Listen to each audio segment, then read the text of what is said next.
अस्सलामुअलैकुम वरहमतुल्लाहि वबरकातुहू। नाज़रीन, मैं आपका मेज़बान हाफिज़ मोहम्मद फ़सीहुद्दीन मेदक और आप देख रहे हैं मेदक फास्ट न्यूज़। आइए डालते हैं आज की खबर पर एक नज़र।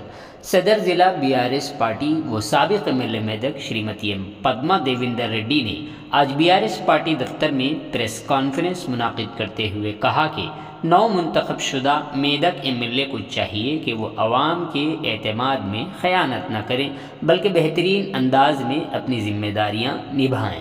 उन्होंने दौरान गुफ्तगू बार बार ये जुमला दोहराया कि ये सारी बातें वो मुस्बत सोच के साथ मुस्बत अंदाज में कह रही हैं, किसी भी किस्म की तनकीद उनका मंशा नहीं है।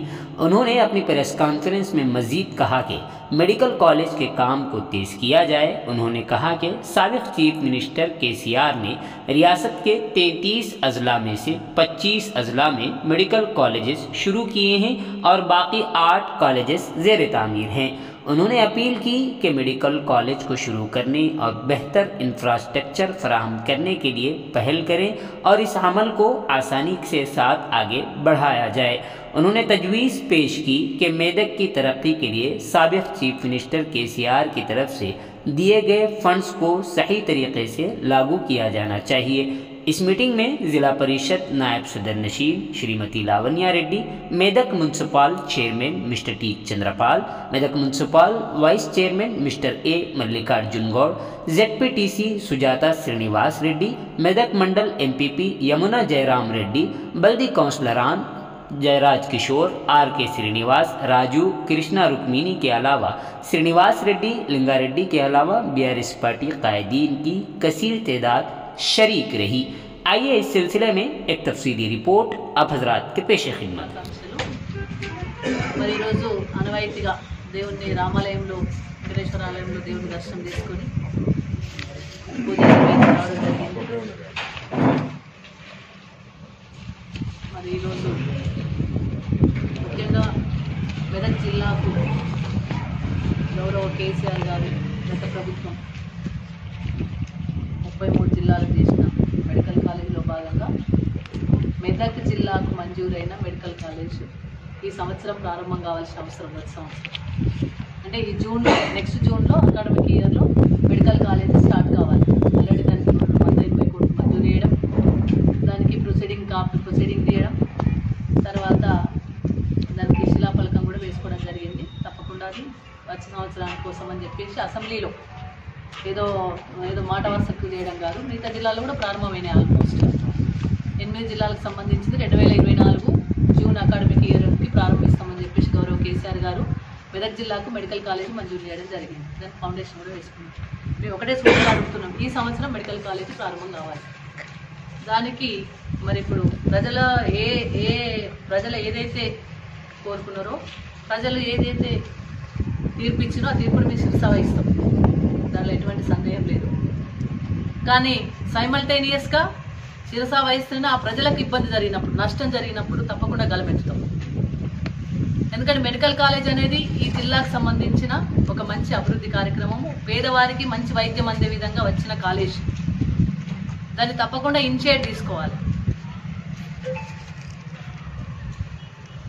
ఎందుకంటే ఈ సంవత్సరమే జూన్లో స్టార్ట్ కావాల్సిన అవసరం, వచ్చే సంవత్సరం అంటే ఈ సంవత్సరం మీన్స్ ఇది డిసెంబర్లో ఉన్నాం కాబట్టి 2024 జూన్లో ప్రారంభం కావాలి.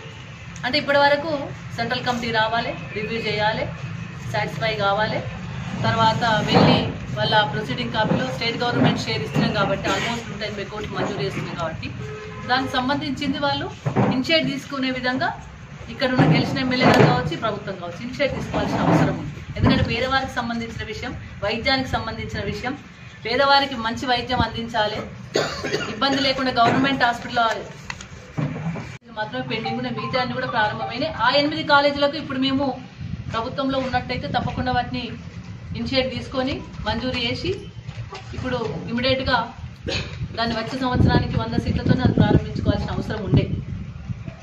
మరి ఇక్కడ మేము ప్రజల తీర్పును శిరస వహిస్తూనే రేపు మెదక్లో అభివృద్ధి కావాల్సినంత జరగాల్సిన అవసరం ఉంది. మెడికల్ కాలేజ్ ఎక్కడాన్ని ప్రశ్నించే అధికారం కూడా మాకు ఉంది. డెఫినెట్గా మెడికల్ కాలేజీని వచ్చే సంవత్సరం 2024 జూన్లో ప్రారంభించే విధంగా ఇనిషియేట్ తీసుకోవాలి. ఎందుకంటే ప్రజలు గెలిపించింది అభివృద్ధి కోరుకునే గెలిపిస్తారు ఎవరైనా సరే. మరి అట్లాంటి అభివృద్ధిని పక్కన పెట్టి పట్టించుకోకుండా వేరే వాటి మీద దృష్టి పెట్టి కక్ష సాధింపులకు దృష్టి పెట్టి వాటన్నిటి మీద దృష్టి పెట్టి అసలు అభివృద్ధిని పక్కన పెడితే ఎవరు కూడా సహించరు, ప్రజలు కూడా సహించరు. మేము కూడా తప్పకుండా ఎప్పటికప్పుడు మీ దృష్టి తీసుకురావాల్సిన అవసరం ఉంటుంది. మేము మంచిగా పాజిటివ్ దృక్పథంతో చెప్తున్నాం, పాజిటివ్గా చెప్తున్నాం. ఏదైతే మన మెదక్కు మంజూరైందో మెడికల్ కాలేజు దాన్ని వచ్చే సంవత్సరము ప్రారంభించే విధంగా చూడండి. మేము మంచి పాజిటివ్ దృక్పథంతో పాజిటివ్ కోణంతో ప్రజల పక్షాన నిలిచి మేము మంజూరు చేసిన మెడికల్ కాలేజీని మీరు వచ్చే సంవత్సరం ప్రారంభించే విధంగా చూడండి. అది మేము ముందున్న టాస్క్.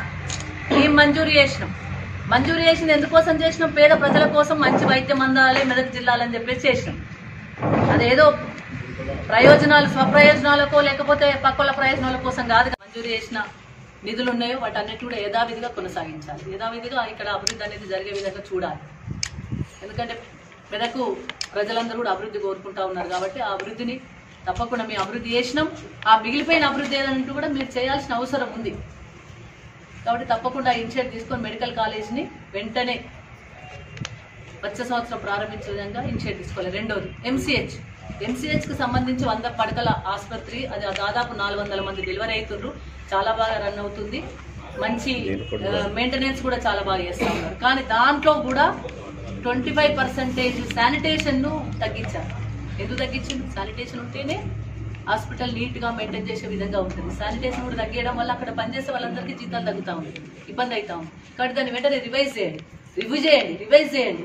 ఎక్కడేం జరుగుతుందో తెలుసుకొని దాన్ని ఇమ్మీడియట్గా మరి మళ్ళా 100% పడకలు ఏవైతే ఉన్నాయో దానికి సంబంధించిన శానిటేషన్ వచ్చేంత వరకు కూడా రివైజ్ చేసి దాన్ని ఇమ్మీడియట్గా ఇనిషియేటివ్ తీసుకొని చేయాలని కూడా మేము కోరుతాము. మేమేం చేస్తున్నాం? పాజిటివ్ దృక్పథంతో చెప్తున్నాం, పాజిటివ్గా చెప్తున్నాం. చెయ్యండి. మేము ఇచ్చిపోయినాము. మరి మేము ఇచ్చిన దాన్ని మీరు కొనసాగించండి. అభివృద్ధే కదా పేద ప్రజలు కోరుకునేది, అదే కదా. మెడికల్ కాలేజ్ పోతే ఎట్లుంటుంది? మేము 33 మెడికల్ జిల్లాలకు ఇచ్చిన దాన్ని మరి మనకు దాదాపు 8 ఇస్తే 25 ప్రారంభమైంది. 25 జిల్లాలలో ప్రారంభమైనప్పుడు 8 జిల్లాలు పెండింగ్ ఉన్నప్పుడు ఆ 8 జిల్లాలు కూడా ప్రారంభించండి. స్టేట్ గవర్నమెంట్ని కూడా అడుగుతా ఉన్నాం. 25 జిల్లాలకు ప్రారంభమైనవి, 100 సీట్లు వచ్చినాయి. ఆల్రెడీ మెడికల్ కాలేజీలు స్టార్ట్ అయినాయి. అట్లాంటప్పుడు 33 జిల్లాలకు సంబంధించిన 8 జిల్లాల కాలేజీలో కూడా వెంటనే ప్రారంభించండి. వచ్చే సంవత్సరం ప్రారంభించండి. ప్రజలు కూడా హర్షిస్తారు. మీరు కూడా కరెక్ట్గా పనిచేస్తున్నారు కూడా ప్రజలకు పోతుంది. ఎందుకంటే మీరు మంజూరు చేసుడేంది, మీరు క్యాన్సల్ చేసుడేంది, కరెక్ట్ కాదు కదా. ప్రభుత్వం ఇచ్చినప్పుడు దాని పేద ప్రజలకు ఉపయోగపడే వైద్య కళాశాలను వెంటనే ప్రారంభించాలి వచ్చే సంవత్సరం అని చెప్పేసి మేము పాజిటివ్ దృక్పథంతో సాధింపు చర్యలు. వాళ్ళు ఇట్లా చేసిండ్రు, వీళ్ళు అట్లా చేసిండ్రు అనేది అది అయిపోయింది. గతం అది గెలిచిండ్రు, ప్రజలు గెలిపించిండ్రు. మిమ్మల్ని మీరు బాగా మంచిగా చేస్తారని గెలిపించారు. అంటే మీరు బాగా చేయండి. ప్రజలు మీ మీద నమ్మకాన్ని పెట్టుకొని గెలిపించినప్పుడు దాని నమ్మకాన్ని వమ్ము చేయకుండా పనిచేయండి. అంతే కదా. ఆ నమ్మకాన్ని వమ్ము చేయకుండా పనిచేయండి. ఏదైతే కేసీఆర్ గారు మంజూరు చేసిండో వాటన్నింటినీ కూడా కొంచెం అమలు చేయండి. మేము కూడా హర్షిస్తాం. కొత్త పనులు ఇప్పుడు ఇమీడియట్గా కొత్తవి తీసుకురమ్మని మేము అడుగుతలేము. ఉన్న వాటిని ఏవైతే మంజూరైనాయో వాటినే చేయమంటున్నాం. కొత్తది గవర్నమెంట్ నిలదొక్కుని గవర్నమెంట్ ఏమంటారు స్థిరం తెచ్చుకొని చేస్తారు. కొన్ని నెలలు పడుతుండొచ్చు, 2 నెలలు పడుతుండొచ్చు, పర్వాలేదు ఆగుతాం. కానీ మంజూరైన పనులను చేయండి. మంజూరైన కళాశాలను, వైద్య కళాశాలను ఇవ్వండి. ఆల్రెడీ ఉన్న ఎగ్జిస్టెన్స్ ఇప్పుడు కనబడుతున్న ప్రొసీడింగ్ కాపీస్ ఉన్నాయి, అవన్నీ అమలు చేయండి. అవన్నీ అమలు చేసరికి కొత్త పనులు ఏమున్నా అది అప్పుడు అడుగుదాం. ప్రజలు అడుగుతారు, మేము అడుగుతాం. ఏం చేస్తాం మంచిగా ఉంటుందో ఆలోచన చేద్దాం. కానీ ఇప్పుడైతే వెంటనే ఏవైతే మంజూరైనాయో వాటిని, ఏవైతే మెడికల్ కాలేజ్ మెదక్ జిల్లాకు మంజూరైతే దాన్ని కూడా ఇనిషియేటివ్ తీసుకొని వెంటనే ప్రారంభించాలని కూడా వచ్చే సంవత్సరం ప్రారంభించాలని కూడా నేను ఎమ్మెల్యే గారిని కోరుతాం.